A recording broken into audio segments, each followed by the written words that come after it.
Family ബിസിനസ്സിൽ ഏറ്റവും പ്രധാനപ്പെട്ട ഒരു ഘടകമാണ് ഞാൻ സംസാരിക്കാൻ പോകുന്ന വിഷയം. അതായത് സക്സഷൻ പ്ലാനിങ്. നമ്മുടെ പിന്തുടർച്ചാവകാശിയെ കണ്ടുപിടിക്കുന്നു. ആ അവകാശിക്ക് നമ്മൾ കൊണ്ടുനടന്ന ബിസിനസ്സോ വെൽത്തോ ഏൽപ്പിക്കുന്നു. സിമ്പിൾ. പക്ഷേ ഇത്രയും ചലഞ്ചിങ്ങും കോംപ്ലിക്കേറ്റഡ് ആയിട്ടും ഫാമിലി ബിസിനസ്സിൽ വേറെ ഒന്നും ഞാൻ കണ്ടിട്ടില്ല. ഇതിൻ്റെ ഒരു പ്രത്യേകത എന്ന് പറഞ്ഞാൽ നല്ലൊരു ശതമാനം ആൾക്കാരും ഈ ഒരു ഇഷ്യൂ അല്ലെങ്കിൽ ഈ ഒരു ചലഞ്ച് ഉണ്ടെന്ന് അവർക്കറിയാം. പക്ഷേ അവർ കണ്ണടയ്ക്കും അതിലേക്ക്. കാരണം ഇത് ബാക്കിയുള്ളൊരു ബിസിനസ് തീരുമാനം എടുക്കുന്ന പോലെയോ വേറെ എന്തെങ്കിലും കാര്യങ്ങൾ ബിസിനസ്സുമായിട്ട് ചെയ്യുന്ന പോലെയല്ല. ഇത് ഫസ്റ്റ് ഓഫ് ഓൾ ഇത് നമ്മുടെ കയ്യിൽ നിന്ന് നമ്മൾ വളരെ ആഗ്രഹിച്ച് വർഷങ്ങളോളം വർക്ക് ചെയ്ത് 25, 30, 40 വർഷമൊക്കെ വർക്ക് ചെയ്ത് ഉണ്ടാക്കിയെടുത്ത ഒരു സ്ഥാപനത്തിനെയോ നമ്മുടെ വെൽത്തിനെയോ നമ്മൾ വേറൊരാളെ ഏൽപ്പിക്കുകയാണ്. തീർച്ചയായിട്ടും അതിൻ്റേതായ പല കാരണങ്ങൾ കൊണ്ടും അതിൻ്റേതായ ബുദ്ധിമുട്ടുകളും അതിനോടുള്ള ഒരു ഒരു ഒരു ഒരു ഒരു അങ്ങോട്ട് എത്താനുള്ള ഒരു മടി ഇതെല്ലാം കാണും. പക്ഷേ ഇത് ഇന്നല്ലെങ്കിൽ നാളെ എത്തും എന്നും എല്ലാവർക്കും അറിയാം. പക്ഷേ അതിനോടൊരു വിമുഖത കാണിക്കുന്നതാണ് ഞാൻ ആദ്യം പറഞ്ഞ ചലഞ്ച് എന്ന് പറയുന്നത്. ഇപ്പോൾ ഞാൻ ആദ്യം പറഞ്ഞ പോലെ സക്സഷൻ പ്ലാനിങ്ങിൽ 2 കാര്യങ്ങൾ നമുക്ക് നമ്മുടെ സക്സസർക്ക് കൊടുക്കണം, പിന്തുടർച്ചയ്ക്ക് കൊടുക്കണം. 1 നമ്മുടെ ബിസിനസ് മാനേജ്മെൻറ്റ്, 2 നമ്മുടെ വെൽത്ത്.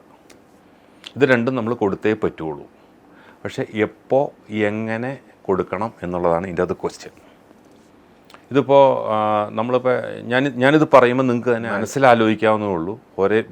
നിങ്ങൾ ബിസിനസ്സുകാരാണെങ്കിൽ നിങ്ങളെവിടെ നിൽക്കുന്നു, നമ്മളതിനെപ്പറ്റി കൊടുക്കുന്നതിനെപ്പറ്റി ആലോചിക്കാറായോ? ഇനി ആലോചിക്കാറായില്ലെങ്കിൽ പോലും എന്തെങ്കിലും പ്ലാൻ നമ്മുടെ മനസ്സിലുണ്ടോ? ഇനി ആലോചിക്കേണ്ട സമയം കഴിഞ്ഞോ? നമ്മളങ്ങനെയാണെങ്കിൽ നമ്മളെവിടെ നിൽക്കുന്നു, ആരാണ് നമുക്ക് ശേഷം ഈ ബിസിനസ് നടത്താൻ പോകുന്നത്, അല്ലെങ്കിൽ നമ്മളുണ്ടാക്കിയ വെൽത്ത് ആരാണ് മാനേജ് ചെയ്യാൻ പോകുന്നത്? അത് അടുത്ത അവകാശി തന്നെയാണ് ചെയ്യേണ്ടത്. അവകാശി അതിന് റെഡിയാണോ? അവകാശി ഏൽപ്പിക്കുന്നത് സേഫാണോ? ഇതിൻ്റെ അകത്തും വളരെ ദുഃഖകരമായ കാര്യങ്ങളുണ്ട്. വളരെ വെൽ എഡ്യൂക്കേറ്റഡ്, വളരെ ഹൈ എൻഡിലിരിക്കുന്ന, നന്നായിട്ട് ബിസിനസ് നടത്തിക്കൊണ്ടിരുന്ന ഓണേഴ്സുമായിട്ടും ഡയറക്ടേഴ്സുമായിട്ടും മാനേജിങ് ഡയറക്ടേഴ്സുമായിട്ടും സംസാരിക്കുമ്പോൾ അവർ വളരെ ഖേദകരമായിട്ട് തന്നെ പറയാറുണ്ട്, അത് ഞാൻ നടത്തിക്കൊണ്ടിരിക്കുന്ന ബിസിനസ് മക്കൾക്ക് നടത്താൻ പറ്റുമെന്ന് തോന്നുന്നില്ല, അവരതിന് കേപ്പബിൾ അല്ല. ഇതൊക്കെ വളരെ സാഡ് സിറ്റുവേഷനാണ്. അങ്ങനെ ഒരു തിങ്കിങ് തന്നെ വരണത്. എന്തായാലും കേപ്പബിൾ അല്ലെങ്കിൽ അത് കേപ്പബിളാക്കി എടുക്കുക, അല്ലെങ്കിൽ കേപ്പബിളായിട്ടുള്ള ആൾക്കാർ ഇത് ഏൽപ്പിക്കാനുള്ള ശ്രദ്ധ പോലും സീരിയസ്നെസ് പോലും ഇല്ല എങ്കിൽ ഈ ബിസിനസ് കുറച്ചുകൂടി കഴിയുമ്പോൾ ഇതെങ്ങനെ പോയി നിൽക്കും. അതുകൊണ്ടാണ് ഞാൻ എൻ്റെ ഫസ്റ്റ് വീഡിയോയിൽ പറഞ്ഞ മാതിരി നമ്മുടെ സക്സഷൻ റേറ്റ് 30%, 15%, 4% ഒക്കെ ഉള്ളൂ ജനറേഷൻസ് മാറി വരുമ്പോൾ. ഇത് സമയാസമയത്ത് ചെയ്യേണ്ട കാര്യമാണ്. ഇനി നമുക്കിത് എങ്ങനെ ചെയ്യണം, ഐഡിയലായിട്ട് ഇത് എങ്ങനെ ചെയ്യണം എന്നുള്ളത് നമുക്കൊന്ന് ആലോചിച്ച് നോക്കാം. എങ്ങനെയാണ് നമ്മുടെ സക്സസർ എന്ന് പറയുമ്പോൾ സാധാരണ നമ്മുടെ മനസ്സിൽ വരുന്നത് നമ്മുടെ മക്കളെയോ ഒക്കെയാണ് സാധാരണ വരുന്നത്. അല്ലാത്തൊരു സക്സസ് എന്ന് പറഞ്ഞൊരു ബിസിനസ് ടേക്ക് ഓവറോ അല്ലെങ്കിൽ മേജറോ ഒക്കെ ആയിട്ടോ പോകാൻ സാധ്യത അല്ല. നമ്മുടെ തലമുറയ്ക്ക് തന്നെ ഒരു കൈമാറണം. ഞാൻ ബിസിനസ്സിനെ പറ്റിയാണ് പറയുന്നത്, വെൽത്തിനെ പറ്റിയല്ല. അത് ഓടിക്കൊണ്ടിരിക്കുന്ന ഒരു ബിസിനസ് കൺസേൺ, അത് എംപ്ലോയീസും സ്റ്റാഫും ബിസിനസ് പ്രസൻസും ഇതെല്ലാം ഉള്ള ഒരു ഓർഗനൈസേഷനെ പറ്റിയാണ് ഞാൻ പറയുന്നത്. അപ്പോൾ എങ്ങനെ അടുത്ത തലമുറയെ ഇതെങ്ങനെ തയ്യാറെടുപ്പിക്കാം എന്നുള്ള കുറച്ച് പോയിൻറ്റുകളാണ് ഞാൻ പറയുന്നത്. അതിനൊരു നിയമമുണ്ട്. വീണ്ടും അത് വളരെ ഒരു സയൻസ് പോലെ തന്നെയാണ്. ഇതല്ലാണ്ട് വേറൊരു വഴി ഇതിൻ്റെ അകത്തുണ്ട് എന്ന് തോന്നുന്നില്ല, ഈ റൂട്ടല്ലാണ്ട്. ഈ റൂട്ടിൽ പല ഡൈവേഴ്സിഫിക്കേഷനും അല്ലെങ്കിൽ പല ചേഞ്ചസും പല ഈഫും ബഡും ഒക്കെ വരാം. ബട്ട് സ്റ്റിൽ ഇതാണ് അതിൻ്റെ രീതി. നമ്മളെന്താണ് ആദ്യം ചെയ്യേണ്ടത്? ആ സ്ഥാപനത്തിലേക്ക് നമ്മൾ അടുത്ത തലമുറയെ ആക്കണം എന്നുണ്ടെങ്കിൽ നമുക്ക് ആദ്യം അവരെ ഇതിലേക്ക് അട്രാക്റ്റ് ചെയ്യണം, ബിസിനസ്സിലേക്ക്. ഈ ബിസിനസ്സിലേക്കുള്ള താല്പര്യം അവരിൽ വരുത്തണം. കാരണം ഇപ്പോൾ ഫാദറിനെ പോലെ തന്നെ ആയിരിക്കണമെന്നില്ല സണ്ണോ ഡോട്ടറോ. അവരുടെ ഇൻട്രസ്റ്റുകൾ വേറെ ആയിരിക്കാം, തിങ്കിങ് വേറെ ആയിരിക്കാം, അവരുടെ ഐഡിയാസ് വേറെ ആയിരിക്കാം. ആയിക്കോട്ടെ, അതിന് കുഴപ്പമില്ല. അതിനും നമുക്കൊരു സ്പേസ് ഉണ്ട്, അതിനൊരു വഴിയുണ്ട്. പക്ഷെ എന്നാൽ ഇത് അട്രാക്റ്റ് ചെയ്യാനായിട്ട് എന്ത് ചെയ്യണം? അട്രാക്റ്റ് ചെയ്യാനായിട്ട് ചെയ്യേണ്ട കാര്യങ്ങൾ ചെറുപ്പത്തിലേ മുതൽ തന്നെ ഇവരെ ഓഫീസുകളിൽ കൊണ്ടുവരിക. അവരെ നമ്മളെടുക്കുന്ന അവർക്ക് പോസിറ്റീവായിട്ട് തോന്നുന്ന രീതിയിലുള്ള കാര്യങ്ങളിലേക്ക് കൊണ്ടുവരിക. ഈ കാര്യങ്ങൾ നമ്മൾ വീടുകളിൽ അധികം പ്രോബ്ലംസ് ആയിട്ട് ഡിസ്കസ് ചെയ്യാണ്ട് നല്ലൊരു ചലഞ്ചിങ് ഓപ്പർച്യൂണിറ്റി ആയിട്ട് അത് ഡിസ്കസ് ചെയ്യുക. എത്ര ചെറുതാണെങ്കിലും അവരുടെ അഭിപ്രായങ്ങൾ ചോദിക്കുക. ആ അഭിപ്രായങ്ങൾ പറയുമ്പോൾ അവരെ എൻകറേജ് ചെയ്യുക. പല സമയത്തും നമ്മൾ ബിസിനസ് ടൂറുകളിലോ ഒക്കെ കുട്ടികളെയൊക്കെ കൊണ്ടുപോവുക. അപ്പോൾ അവരുടെ ഒരു ഐഡിയ ഓൾറെഡി അവരുടെ ഫ്രണ്ട്സ് വഴിയോ അല്ലാത്ത വേറെ ഏതെങ്കിലും ഒരു പോക്കറ്റ് വഴി അവർക്ക് വേറെ എന്തെങ്കിലും ഐഡിയാസ് ഉണ്ടായിട്ടുണ്ടെങ്കിൽ പോലും അത് പയ്യെ ഇങ്ങോട്ട് വന്നോളും. കാരണം അവർ പോയി എന്തെല്ലാം ബിസിനസ് ചെയ്താലും എവിടെയെല്ലാം ജോലി ചെയ്താലും ഈ പ്ലാറ്റ്ഫോം പോലെ ഒരു പ്ലാറ്റ്ഫോം ഒരിക്കലും അവർക്ക് ലൈഫ് കിട്ടാൻ പോകുന്നില്ല എന്നുള്ള കാര്യം അവർ മനസ്സിലായി കഴിയുമ്പോൾ അവർ ഇതിൻ്റെ അകത്തേക്ക് ഇൻട്രസ്റ്റ് കിട്ടും. ദെൻ ആ കൂട്ടത്തിൽ തന്നെ എഡ്യൂക്കേഷൻ, നമ്മുടെ ബിസിനസ്സുമായിട്ട് ബന്ധപ്പെട്ട ഒരു എഡ്യൂക്കേഷൻ ഫീൽഡിലേക്ക് വേണം അവരെ വിടാനായിട്ട്. അതുമായിട്ട് ഏതെങ്കിലും രീതിയിൽ കണക്റ്റഡ് ആയിട്ടുള്ള, ഇപ്പോൾ എഞ്ചിനീയറിംഗ് ആണെങ്കിൽ എഞ്ചിനീയറിങ്ങോ ഡിജിറ്റലോ അല്ല അക്കൗണ്ടൻസിയോ കോസ്റ്റിങ്ങോ management whatever may be, ഇതിൻ്റെ അകത്തൊരു സ്പെഷ്യലൈസ്ഡ് അവർക്ക് കിട്ടണം. പ്രോഡക്റ്റിനെ പറ്റിയോ അതിൻ്റെ ആ സൈക്കിളിനെ പറ്റിയോ. അത് കിട്ടിയില്ലെങ്കിൽ എൻ്റെ കുഴപ്പം എന്താണെന്ന് വെച്ചാൽ ഫാദറോ അത് തുടങ്ങിക്കഴിയുമ്പോൾ അവരതിൻ്റെ അകത്ത് ഫുള്ളി ഇൻവോൾവ് ആയിരുന്നു. അവർ ഒരേ സ്റ്റേജിലും അവർ വളരെ ഇൻവോൾവ് ആയിട്ടാണ് ഇത് വളർത്തിക്കൊണ്ട് വന്നത്. പക്ഷേ പുതിയ ആൾക്ക് എന്തായാലും ആ സ്റ്റേജിൽ പോകാൻ പറ്റില്ല. കാരണം ആ സ്റ്റേജ് കഴിഞ്ഞു. ഇനി വീണ്ടും അവിടെ നമുക്ക് തുടങ്ങാൻ പറ്റില്ലല്ലോ. ഇപ്പോൾ ഒരു ലെവലിൽ എത്തിക്കഴിഞ്ഞു. ഈ ലെവലിൽ നിന്ന് മുന്നോട്ട് കൊണ്ടുപോകണമെങ്കിൽ അവിടെ എന്താ നടന്നതെന്നെങ്കിലും മനസ്സിലാക്കാനുള്ള ഒരു നോളജും ഈ പ്രോസസ്സിനെ പറ്റിയുള്ള നോളജും തീർച്ചയായിട്ടും അതുമായിട്ട് റിലേറ്റഡ് ആയിട്ടുള്ളൊരു ഏരിയയിലേക്ക് വേണം അവരെ എഡ്യൂക്കേഷൻ ബേസിക് എഡ്യൂക്കേഷൻ വഴി വിടാനായിട്ട്. ഇനിയിപ്പോൾ അവരെ അട്രാക്റ്റ് ചെയ്യുന്നു, അവർ താല്പര്യം കാണിക്കുന്നു, പിന്നെ എന്താണ് ചെയ്യേണ്ടത്? നമ്മൾ വേണ്ട സമയത്ത് അവർ ഇൻഡക്റ്റ് ചെയ്യുന്നു, നമ്മൾ ബിസിനസ്സിലേക്ക് കൊണ്ടുവരുന്നു. അത് കൊണ്ടുവരുമ്പോൾ വീണ്ടും ഒത്തിരി കഥകൾ നമുക്ക് എക്സ്പീരിയൻസ് ഉണ്ട്. അത് എവിടെ കൊണ്ടുവരണം, എങ്ങനെ ആ ബിസിനസ് സൈക്കിളിൽ ചേർക്കണം എന്നൊക്കെ വളരെ വളരെ ഇമ്പോർട്ടൻറ്റ് കാര്യമാണ്.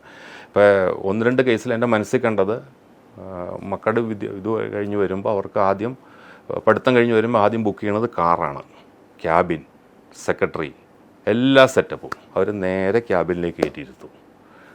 ആ ഒരു പ്രോസസ്സിൽ വിജയിക്കുമെന്ന് തോന്നണുണ്ടോ? ക്യാബിൻ ലാസ്റ്റ് ആയിരിക്കണം. അതുവരെ ഒരു സാധാരണ ഒരു എംപ്ലോയി അവിടെ എങ്ങനെ ജോയിൻ ചെയ്യുന്നു, ഒരു ഓഫീസർ, ഒരു മാനേജ്മെൻറ്റ് ട്രെയിനി, മുകളിലേക്ക് എത്താൻ കേപ്പബിൾ ആയിട്ടുള്ള ഒരു മാനേജ്മെൻറ്റ് ട്രെയിനി എങ്ങനെ ജോയിൻ ചെയ്യുന്നു, അങ്ങനെ വേണം അവിടെ ജോയിൻ ചെയ്യിക്കാനായിട്ട്. ഈ ആ ഓരോ പ്രോസസ്സും പഠിച്ച് അവിടെ ഒരു ടെസ്റ്റോ എന്തെങ്കിലുമൊക്കെ നടത്തി അതായത് ഡിപ്പാർട്ട്മെൻറ്റ് ഹെഡ്സിൻ്റെ സർട്ടിഫിക്കറ്റോട് കൂടി ഒരു സൈക്കിളിൽ 1 ഇയറോ 1.5 ഇയറോ സൈക്കിളിൽ ദെൻ മാർക്കറ്റിൽ ഇടണം, സെയിൽസിൽ വിടണം. ഈ പ്രോസസ്സിൽ തന്നെ നമുക്ക് ടെസ്റ്റ് ചെയ്യാൻ പറ്റണം. ഇയാൾ മകനായതുകൊണ്ടാണോ ഇങ്ങോട്ട് വരണത്, അല്ല അയാൾക്കല്ലെങ്കിൽ ഒരു മകൻ അല്ലെങ്കിൽ മകൾ എന്നുള്ളൊരു അഡ്വാൻറ്റേജാണ്. ഇതില്ലെങ്കിൽ പോലും അവർ എലിജിബിൾ ആണെന്നുള്ളത് പ്രൂവ് ചെയ്യണം. എങ്കിൽ മാത്രമേ ആ കസേരയിലേക്ക് ഇരുത്താവുള്ളൂ. അത് എങ്ങനെ പ്രൂവ് ചെയ്യുമെന്ന് ചോദിച്ചു കഴിഞ്ഞാൽ അതായത് ഡിപ്പാർട്ട്മെൻറ്റ് ഹെഡ്സ് അല്ലെങ്കിൽ ഔട്ട്സൈഡേഴ്സ് പറയണം. ഫാദർ ഇരിക്കുന്ന ചെയറിൽ ഇരുന്നുകൊണ്ട് ഈ ബിസിനസ് വീണ്ടും ഇന്നോവേറ്റീവ് ഐഡിയാസും പ്ലാൻസും വെച്ചിട്ട് ഡെവലപ്പ് ചെയ്ത് നോക്കാനുള്ള കഴിവ് ഇവർക്ക് ഉണ്ടായിട്ടുണ്ട് എന്ന് ആക്കിയില്ല എങ്കിൽ ഈ പ്രോസസ്സ് ഒരു ഉദ്ദേശിച്ച ഫലം കിട്ടണം എന്നില്ല. അപ്പോൾ ജനറേഷൻസ് മാറുമ്പോൾ എന്തെങ്കിലും മാറ്റങ്ങൾ വരാൻ സാധ്യതയുണ്ട്. ദെൻ എന്തായാലും ആ പ്രോസസ്സ് എന്താണെന്ന് ഞാനത് പറയാം. എന്നിട്ട് പിന്നെ ബാക്കി സബ് കാര്യങ്ങളിലേക്ക് നമുക്ക് കിടക്കാം. ദെൻ നമ്മൾ അട്രാക്റ്റ് ചെയ്യുന്നു, ഇൻഡക്റ്റ് ചെയ്യുന്നു, 2 പേരും കൂടി ആ ബിസിനസ് ഓടിക്കുന്നു, റണ്ണിങ് ടുഗദർ. അപ്പോൾ ആ കറക്റ്റ് പൊസിഷനിൽ എത്തിക്കഴിഞ്ഞാൽ കൂടുതൽ ഉത്തരവാദിത്തങ്ങൾ ആ സക്സസർക്ക് വരാൻ പോണ ആൾക്ക് കൊടുക്കുക. ഇവർ മോണിറ്റർ ചെയ്യുക, അഭിപ്രായങ്ങൾ ചോദിക്കുക, ഒന്നിച്ചിരുന്ന് ഡിസിഷൻസ് എടുക്കുക. ഇതെല്ലാം കഴിഞ്ഞിട്ട് പയ്യെ ഇത് ഹാൻഡ് ഓവർ ചെയ്യണം.